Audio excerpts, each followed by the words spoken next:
The morning sun of Telvan Prime rose over the crystal spires of the Imperial Palace, casting long shadows across the marble halls where Princess Vylara Casas stood alone by a window, watching the sky and waiting for the ships that would bring humanity's greatest warrior to her doorstep.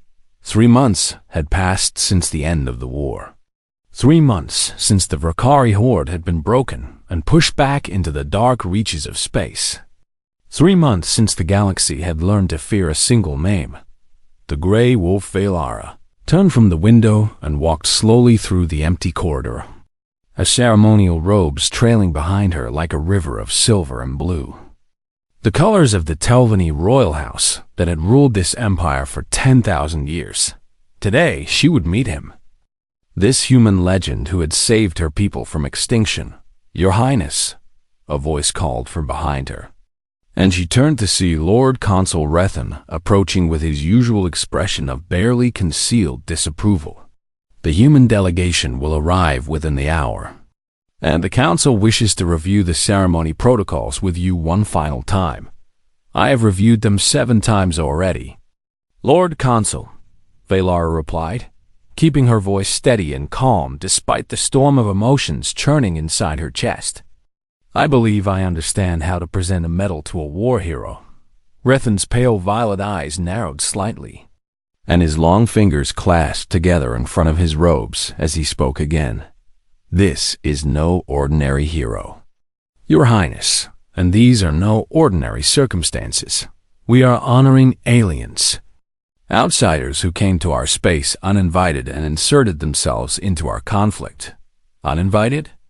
Vylara felt a spark of anger ignite in her heart. "They came because we were dying. Rethan, the Vakari had taken half our worlds, slaughtered billions of our people, and were preparing to burn Telvan Prime itself before the humans arrived. I merely suggest caution," the Lord Consul said with a slight bow. "Gratitude is appropriate, but we must not forget that humans are still largely unknown to us. Their motivations remain unclear." Vylara dismissed him with a wave of her hand and continued walking toward the grand hall where the ceremony would take place, leaving the old politician standing alone in the corridor with his suspicions and his fears. She did not share his distrust of humanity and truth. She felt something quite different when she thought about humans. Something painful and tender and impossible to explain to anyone who had not lived through what she had lived through 20 years ago on a distant border. Stationed at the edge of known space, the Grand Hall was enormous. A cathedral of light and crystal that could hold 10,000 Telvanni nobles beneath its arched ceiling. And today, it would be filled with dignitaries from across the empire, all gathered to witness the honoring of the Grey Wolf Vylara walked to the raised platform at the center of the hall, where she would stand during the ceremony. And she looked out at the empty seats that would soon hold her people. They would cheer. She knew they would cheer for the human warrior who had broken the siege of Corvith Prime and turned the tide of the war, but none of them would understand. What she felt none of them knew about Danny. She closed her eyes and let the memory wash over her.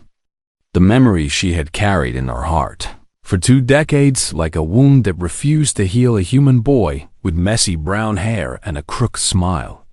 A boy who had called her Vela instead of Your Highness. A boy who had taught her to laugh and play and forget for a little, while that she was born to carry the weight of an empire on her shoulders. Danny Cole had been her first true friend, her only friend during those lonely years at the border outpost. And she had loved him the way children love, completely and without reservation. And then the Vakari had come, and Danny had pushed her onto an evacuation shuttle, and the doors had closed between them. And she had never seen him again. Vylara opened her eyes and touched the spot beneath her robes where a small wooden pendant hung against her skin. Hidden from the world, a wolf, carved by a boy's clumsy but loving hands. They protect their family no matter what, Danny had told her when he gave it to her. That's what wolves do. She had searched for him after the attack. had used every resource available to a princess of the Telvanni Empire to find one human boy. But the record showed that Daniel Cole had died in the evacuation, another casualty of war. Another name on a list of millions. Valara had mourned him in secret, had carried her grief alone through the years as she grew from a child into a woman, and from a woman into the heir of an empire. And she had never spoken his name to anyone. Now she stood in this grand hall, preparing to honor a different human, a warrior called the Grey Wolf, who had done what she could not do. He had saved her people. A chime sounded through the hall, signaling the approach of the human delegation. And Valara straightened her spine and lifted her chin and became once again the princess that her people needed her to be. Your Highness. Admiral Kevin Shaw's voice came through the communication system. Rough and warm and unmistakably human. The delegation shuttle is on final approach. We'll be landing in 5 minutes. Welcome to Telvan Prime. Admiral, Valara replied, her voice carrying the formal grace expected of royalty. We are honored by your presence. The communication ended, and Valara turned to face the great windows at the far end of the hall, where she could see a small shape descending through the clouds. The shuttle carrying the heroes of the war, carrying the Grey Wolf. She did not know why her heart was beating so fast, did not understand the strange mixture of anticipation and dread that filled her chest as she watched the shuttle grow larger against the morning sky. This warrior was a stranger. She reminded herself, a human she had never met, a soldier who had fought for reasons she did not yet understand. He was not Danny. Danny was dead. The shuttle touched down in the palace courtyard, and Valara watched as the ramp lowered and figures began to emerge. Human soldiers in their dark uniforms, officers with medals on their chests, and then finally a man who walked apart from the others. Even from this distance, she could see the scars on his face, could see the way he moved with the quiet confidence of someone who had walked through fire and survived. The Grey Wolf. Valara pressed her hand against the wooden pendant beneath her robes and whispered a name that no one else could hear. Danny. Then she turned away from the window and walked toward the entrance of the grand hall, steeling herself to thank a stranger for saving her people while mourning the boy she could never save. 20 years earlier, on a station at the edge of nowhere, a young Telvanni girl sat alone in a garden of artificial flowers and wondered if anyone in the universe would ever speak to her like she was a normal person. Border Outpost Calith 7 was not a place for children, but Princess Valara had been sent here as part of her royal education to learn about the outer territories, to understand the lives of common Telvanni citizens, to become the kind of ruler who knew her people. Instead, she had learned only loneliness. Everyone on the station treated her with excessive formality, bowing and scraping and calling her Your Highness in voices that trembled with nervous respect. And not one of them had dared to look her in the eye or speak to her as anything other than a symbol of imperial power. She was 10 years old and desperately unhappy. The garden was her refuge, a small dome of greenery attached to the main station where she could sit among the plants and pretend she was somewhere else. Anywhere else, somewhere people might actually want to be her friend. Hey, are you lost?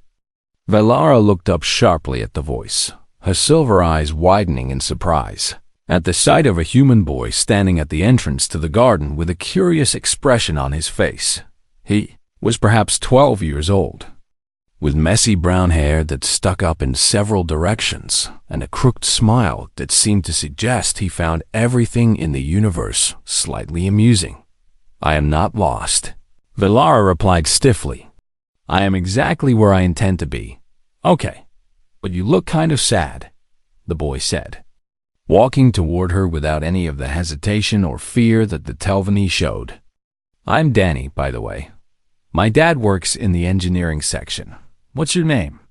Valara hesitated, unsure how to respond to someone who clearly had no idea who she was. Valara, she said finally. leaving off her titles and her house name. "That's pretty," Danny said, dropping down to sit on the ground beside her without waiting for permission. "But it's kind of long. Can I call you Vela instead?" No one had ever given her a nickname before, and the simple act of shortening her name felt like the most revolutionary thing anyone had ever done. "I suppose that would be acceptable," she said, trying to maintain her dignity, even as something warm began to bloom in her chest. That was how their friendship began, not with ceremony or protocol, but with a human boy who sat down next to a lonely girl and decided she needed a friend. Over the next 2 years, Danny Cole became the center of Vailara's universe, taught her human games with strange names like tag and hide and seek, and he showed her how to build structures out of blocks and how to make pictures with colored pencils. And he introduced her to human music that was loud and chaotic and absolutely wonderful in return. She taught him the Telvanni language and showed him the constellations visible from the station, and told him stories of her people's history that went back thousands of years. They were different in almost every way. He was loud where she was quiet, impulsive where she was careful, emotional where she was reserved, but somehow those differences made them fit together like pieces of a puzzle. Danny never treated her like a princess. To him, she was just Viola, his best friend, the girl who laughed at his terrible jokes and helped him with his homework and listened to his dreams about exploring the stars one evening. As they sat together watching a meteor shower through the observation dome, Danny pulled something from his pocket and pressed it into her hand.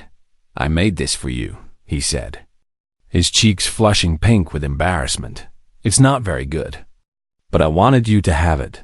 Valara looked down at the small wooden carving in her palm, a wolf, rough around the edges, but clearly made with care and love. "What is a wolf?" she asked, studying the little figure. "It's an animal from Earth," Danny explained. "They live in packs, which is like a family but bigger, and they protect each other no matter what. If one wolf is in trouble, the whole pack comes to help." He pointed at the carving and smiled his crooked smile. "That's us," he said. "We're pack now, and wolves protect their family no matter what." Valara felt tears prick at her eyes, and she reached beneath her robes and pulled out a small crystal on a chain, a Telvanni bonding crystal, one of the most sacred objects in her culture. "This is for you," she said, placing it in his hand. "Among my people, this means that we are bound together, friends forever, across any distance, through any hardship." Danny held the crystal up to the light and watched it sparkle, and his smile grew even wider. "Forever," he repeated. "I like that." They were so young then, so innocent, so certain that the universe would allow them to keep the promises they made. But the universe had other plans. The attack came without warning on a night that should have been like any other. One moment, Valara was sleeping peacefully in her quarters, and the next moment alarms were screaming and the station was shaking and explosions were blooming in the darkness. Outside her window, the Valkyrie had found them. Valara ran through corridors filled with smoke and terror, searching for Danny in the chaos, while Telvanni guards tried to pull her toward the evacuation shuttles. And finally, she found him near the docking bay with blood on his face and fear in his eyes. "Vala, come on!" he shouted, grabbing her hand and pulling her toward one of the shuttles. "We have to go right now." They ran together through the burning station, dodging debris and explosions, and when they reached the shuttle, Danny pushed her through the door and turned back toward the corridor. "Danny, come with me," Valara screamed, reaching for him. "There are more people trapped back there," Danny said, and his voice was calm even though his hands were shaking. "I have to help them, but I'll find another way out. I promise." "No, please. Remember what I told you," Danny said, and he touched the spot on his chest where the bonding crystal hung beneath his shirt. "Wolves protect their pack. Then he hit the button that closed the shuttle doors. And Valara pressed her hands against the window and screamed his name as the shuttle lifted off and carried her away. From the burning station, the last thing she saw, before the shuttle jumped to safety, was Danny running back into the flames. She never saw him again for months after the attack. Valara searched every database and every survivor list and every refugee registry, desperate to find some trace of the human boy who had saved her life. The official records were clear. Daniel Cole, age 14, son of engineer Harold Cole, had perished in the attack on border outpost Cala 7, but Valara had never truly accepted it, had never been able to believe that someone so alive and so brave could simply be gone. Now, 20 years later, she stood in the grand hall of her palace and touched the wooden wolf pendant that still hung against her heart. And she whispered a prayer to whatever gods might be listening that somewhere in the universe, Danny had found peace. The grand hall fell silent as the doors opened and the human delegation walked in. Valara stood on the raised platform at the center of the hall, surrounded by 10,000 Telvanni nobles who had gathered to witness this historic moment. And she watched the humans approach with a carefully neutral expression on her face. Admiral Kevin Shaw led the group, a broad-shouldered man with gray hair and a weathered face that spoke of decades spent among the stars. And behind him walked officers and soldiers in crisp dark uniforms decorated with medals and ribbons, but Valara barely saw them. Her eyes were fixed on the man who walked at the back of the group, separate from the others, moving with a predator's grace through the crowd of uniforms. The gray wolf, he was tall, taller than she had expected, with broad shoulders and hands that looked like they had been built for violence, and his face was a map of scars that told the story of 100 battles. His hair was dark brown, cut short in the military style, and his eyes were a deep green that seemed to hold shadows even in the bright light of the grand hall.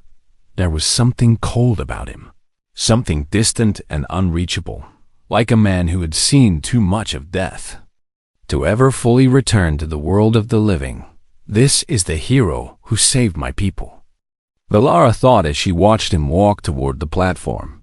This is the warrior who broke the siege of Corvus Prime and killed 10,000 Valkyrie with his own hands. He did not look like a hero. He looked like a ghost. The ceremony began with speeches. Lord Consul Rethan spoke of the war and the alliance and the gratitude of the Telvanni people. Admiral Shaw spoke of cooperation and shared sacrifice and the bonds that form between species in times of crisis.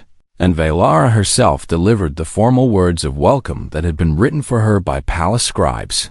Through it all, the gray wolf stood motionless at the base of the platform, his scarred face betraying no emotion, his green eyes fixed on some point in the distance that only he could see. Valara found herself studying him as she spoke, searching for something in his features that might explain the strange feeling growing in her chest. There was something familiar about him, something that tugged at the edges of her memory like a half-forgotten dream. The way he tilted his head slightly to the left when he was listening, the way his right hand occasionally drifted up to touch something beneath his uniform, over his heart, the way his lips quirked just slightly at the corner when Admiral Shaw made a joke, as if he wanted to smile but had forgotten how these were small things, meaningless things, things that could mean nothing at all. But Valara could not stop watching him when the time came to present the Telvanni Star of Valor, the Empire's highest honor for a foreign soldier.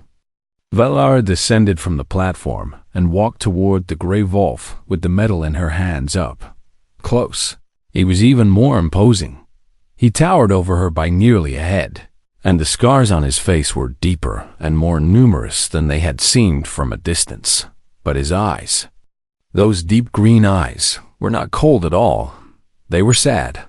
"Commander Daniel Cole," Valara said, speaking the formal words of the ceremony, "in the name of the Telvanni Empire and all its people, I present to you the Star of Valor for your extraordinary courage and sacrifice in the defense of our civilization. She reached up to pin the medal to his chest. And as she did so, their eyes met for just a moment, for just a single heartbeat. Something changed in his expression. A flicker of recognition, a crack in the armor of distance and detachment, a flash of something that looked almost like pain. Then it was gone, replaced by the neutral mask of a soldier receiving an honor he did not particularly want. "Thank you, Your Highness," he said, and his voice was rough and low. Like gravel scraping against stone, Velara stepped back and returned to her platform. But her hands were trembling slightly, and her heart was beating too. Fast, she told herself it meant nothing. She told herself she was seeing what she wanted to see, finding patterns where none existed, projecting the ghost of a dead boy onto a living man simply because she could not let go of the past. The ceremony continued, and more medals were presented, and more speeches were given. And finally, the formal portion of the evening came to an end, and the gathered nobles began to mingle and talk and drink. The expensive wines that had been prepared for the occasion Vela retreated to a quiet corner of the hall, declining the invitations of various nobles who wished to discuss politics or trade or marriage proposals. And she watched the gray wolf from across the room. He stood alone. As she did, separate from the celebration happening around him, Admiral Shaw approached him several times and tried to draw him into conversation. But each time the gray wolf responded with only a few words before returning to his solitary vigil by the wall. He does not belong here. Velara realized he is a soldier, not a diplomat. He does not know what to do with gratitude and praise. She understood that feeling better than she wanted to admit later that night.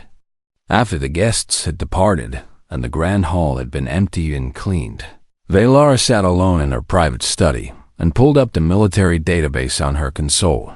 She searched for information on the Grey Wolf, on Commander Daniel Cole, and she read through page after page of battle reports and commendations and strategic analyses. Most of his file was redacted, hidden behind security classifications that even a princess could not bypass. But there were fragments of information scattered throughout the documents. He had joined the human military at age 18. He had risen through the ranks with unprecedented speed. He had volunteered for every dangerous mission, every suicide assault, every impossible operation that the human commanders could devise. And when the Valkyrie horde had threatened the Telvanni Empire, he had been the first to volunteer for the expeditionary force. Why? Velara wondered as she scrolled through the records. Why would a human soldier care so much about saving an alien civilization? Then she found it, buried in a personnel file that should never have been accessible to her birthplace. Border Outpost Callus 7. The words hit her like a physical blow, and she felt all the air leave her lungs as she stared at the screen. Callus 7. The station where she had spent 2 years of her childhood. The station where she had made her first and only true friend.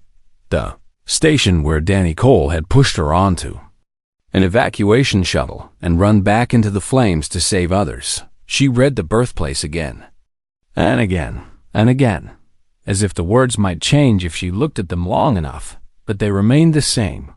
The Grey Wolf had been born on Callus 7, and his first name was Daniel. Velara's hands were shaking so badly that she could barely operate the console, and her heart was pounding so loudly that she could hear nothing else. It could not be true. Danny was dead. The records said so. The official reports confirmed it. She had mourned him for 20 years, but the Grey Wolf had been born on Callus 7, and his name was Daniel Cole, and there was something in his eyes that she recognized. Velara stood up from her desk and walked to the window and looked out at the stars. She had to know the truth. She had to speak to him alone. The palace gardens at midnight were a place of shadows and starlight, where ancient trees imported from a dozen worlds grew beneath an artificial sky that mimicked the night of old Telvan. Velara waited on a bench beside a fountain that had been carved from a single piece of crystal, watching the water catch the light of distant stars and trying to calm the storm raging in her heart. She had sent a message to the Grey Wolf, requesting a private meeting to discuss future relations between their peoples. And he had agreed without asking any questions. Now she sat alone in the darkness, clutching the wooden wolf pendant beneath her robes, and waited for the man who might be the ghost she had mourned for 20 years. She heard his footsteps before she saw him, the quiet, measured tread of a soldier who had learned to move through hostile territory without making a sound. Then he emerged from the shadows, tall and scarred and somehow smaller than he had seemed in the Grand Hall, as if the darkness had stripped away some of the armor he wore in public. "Your Highness," he said, and his rough voice was soft in the quiet garden. "You wish to speak with me. Thank you for coming." "Commander Cole," Valar replied, rising from the bench to face him. "I apologize for the unusual hour, but I felt this conversation required privacy."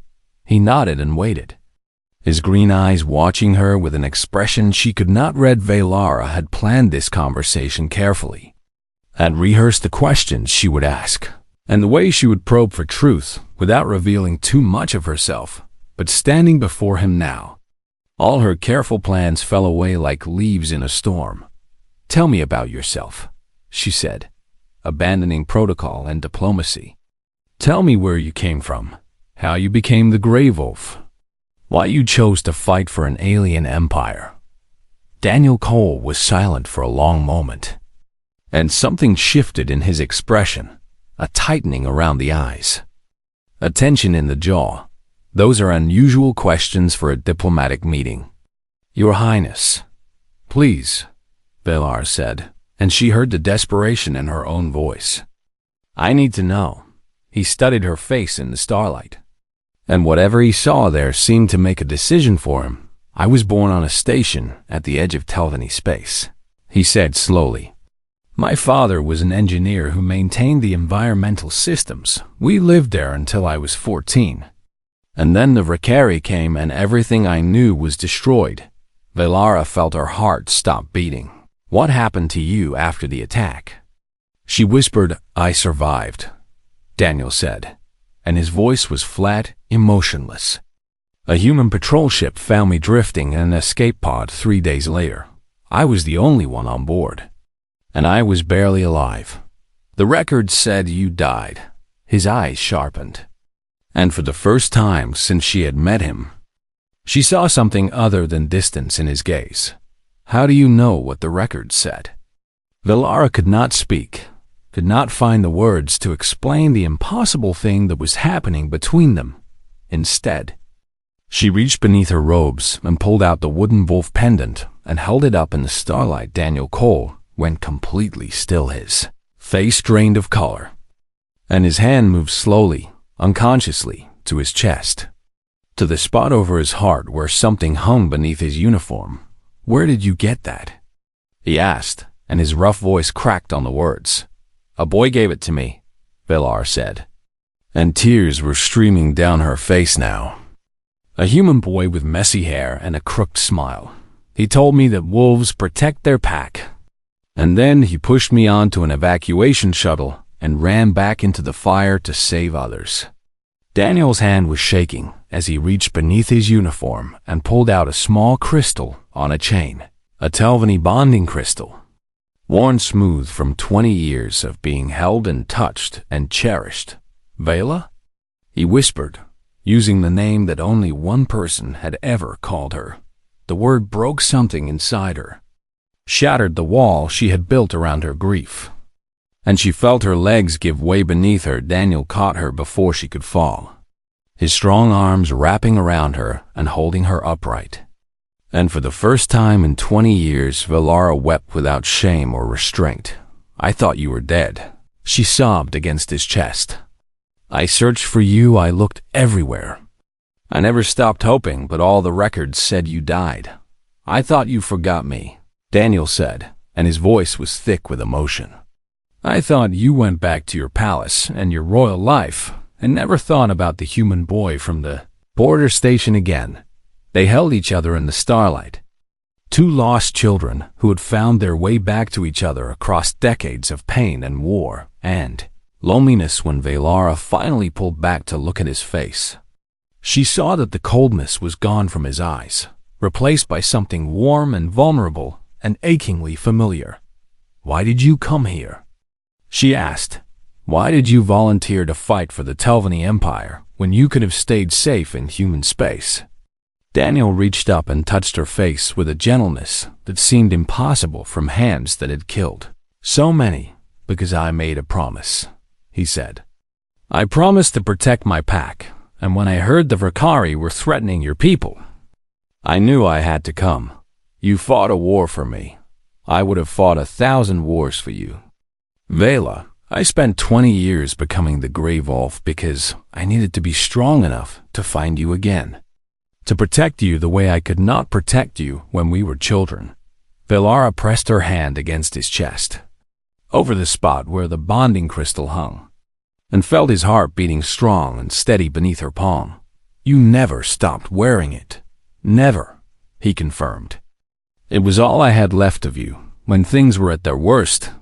When I thought I would not survive another battle, I would hold this crystal and remember a girl with silver eyes who taught me that friendship could transcend the boundaries between species. I wore the wolf too," Valara said, pulling the pendant up so he could see it.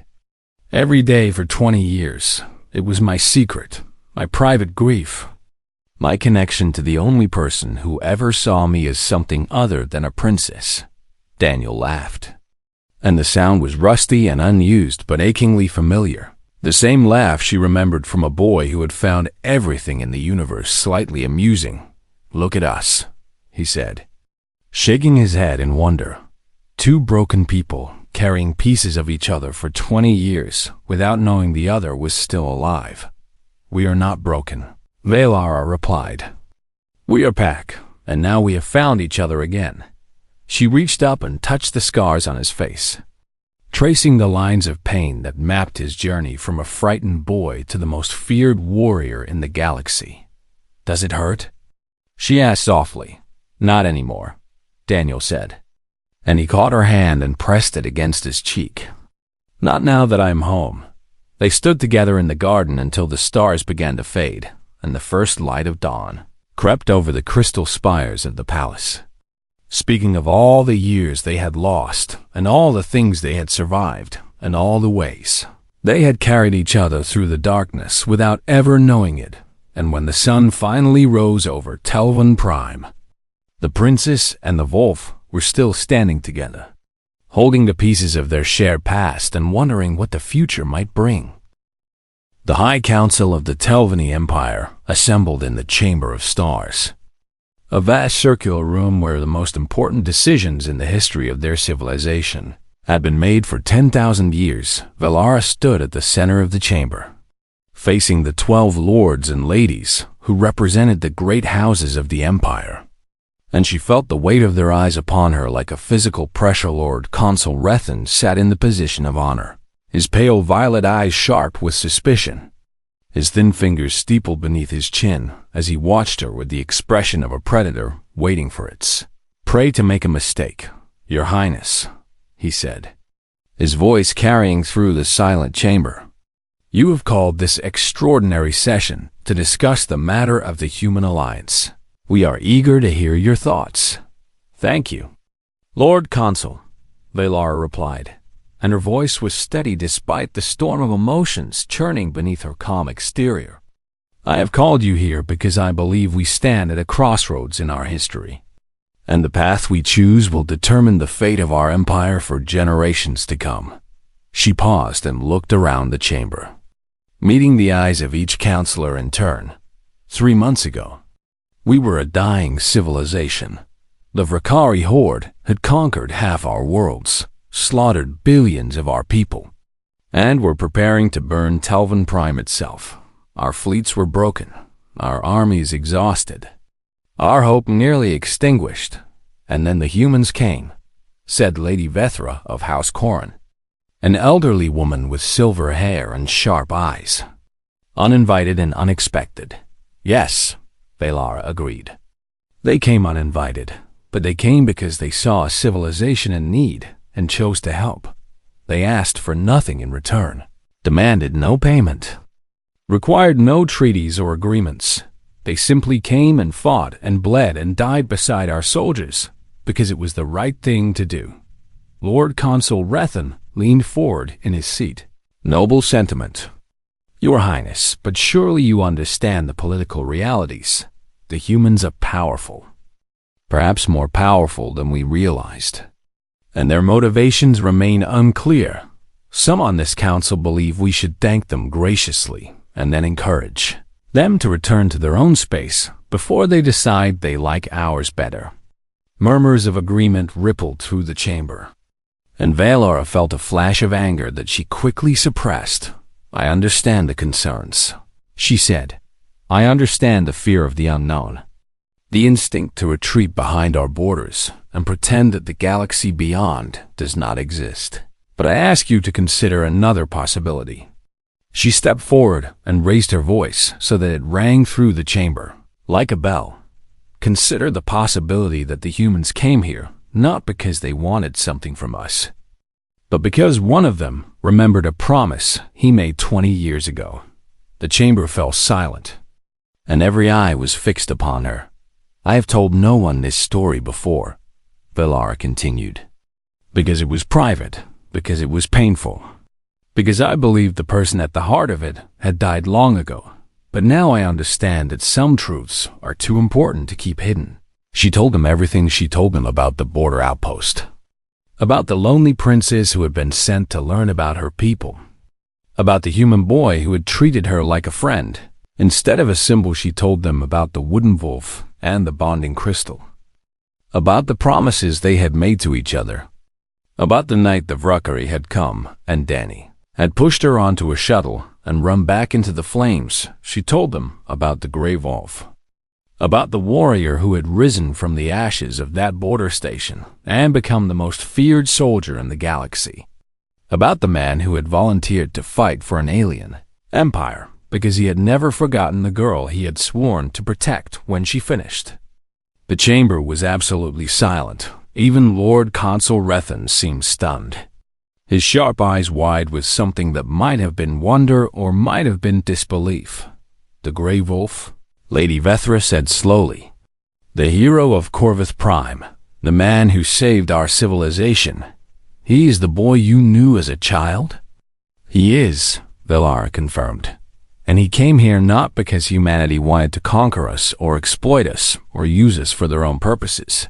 He came here because 20 years ago, a human child and a Telvanni child became friends. And that friendship survived separation and war and death and the passage of decades. She looked around the chamber with fire in her eyes. That is what humanity is capable of. That is the kind of ally we have been given. A species that will cross the galaxy to keep a promise made by children. Lord Consul Rethan was silent for a long moment, his expression unreadable. And then he slowly rose from his seat. If what you say is true, Your Highness, then I believe I have misjudged our new allies. The kind of loyalty you describe is rare in any species, and it would be foolish to reject it. The other counselors murmured their agreement, and Valora felt a weight lift from her shoulders that she had not realized she was carrying. The council voted unanimously to accept a permanent alliance with humanity. And when the session ended, Valora walked out of the Chamber of Stars with something she had not felt in a very long time. Hope. She found Daniel waiting for her in the corridor outside, his scarred face uncertain and his green eyes shadowed with doubt. Vela, he said, and his rough voice was hesitant. I should tell you, I have submitted my resignation to Admiral Shaw. I will be returning to human space with the fleet when they depart tomorrow. Valora felt her heart clench in her chest. Why? Because I do not belong here, Daniel said. I am a soldier, not a diplomat. I know how to fight wars, not how to navigate palace politics. And you are a princess who will one day be empress. What place is there for a scarred old warrior in your world? Valora stepped forward and took his hands in hers.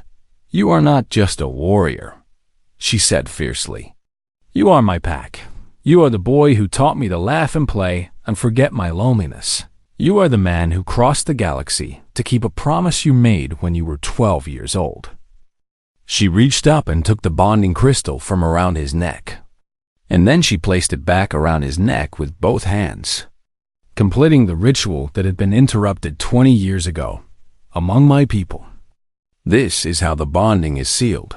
Both parties must give the crystal and both must receive it. We started this ritual as children, but we never finished it." Daniel looked down at the crystal hanging against his chest, and when he looked back up at her, his eyes were bright with tears. "What does it mean?" "It means you are family," Valara said. "It means you belong here, with me, forever. If you will stay." Daniel was silent for a long moment, and then a smile spread across his scarred face, the same crooked smile she remembered from a boy in a garden of artificial flowers.